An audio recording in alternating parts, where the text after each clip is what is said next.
ഏറ്റവും പുതിയ വിശേഷങ്ങൾ അറിയാനായിട്ട് ഞങ്ങൾ ഇവിടെ വെയിറ്റ് ചെയ്യാണ്. And we will start with you, Dhyan Srinivasan. What do you have to say, sir?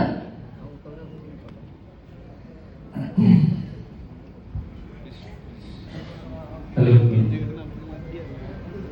വിഷ്ണുനാഥേരാവുന്ന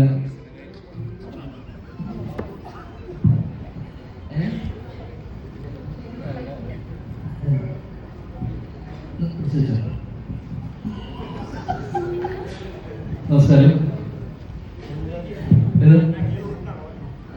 Vishnu നായകനാണ് ഈ സിനിമയിൽ ചെറിയൊരു വേഷം ചെയ്യാൻ സാധിച്ചത് ഒരുപാട് സന്തോഷമാണ് തന്നെ അറിയുന്നു. സോറി, വിഷ്ണു ഉള്ളിലാണ് ഈ സിനിമയിൽ ചെറിയ ഭാഗമാകാൻ കഴിയുന്നില്ല, അത് തന്നെ ഉള്ള സന്തോഷം. കാരണം നായകനാണല്ലോ മെയിൻ. പിന്നെ സംസാരിക്കുക നമ്മൾ പ്രിൻസിലൊക്കെ സംസാരിച്ചു മെയിൻ ഞാനായിരുന്നു, ഒറ്റ ദിവസം മെയിനാണ്.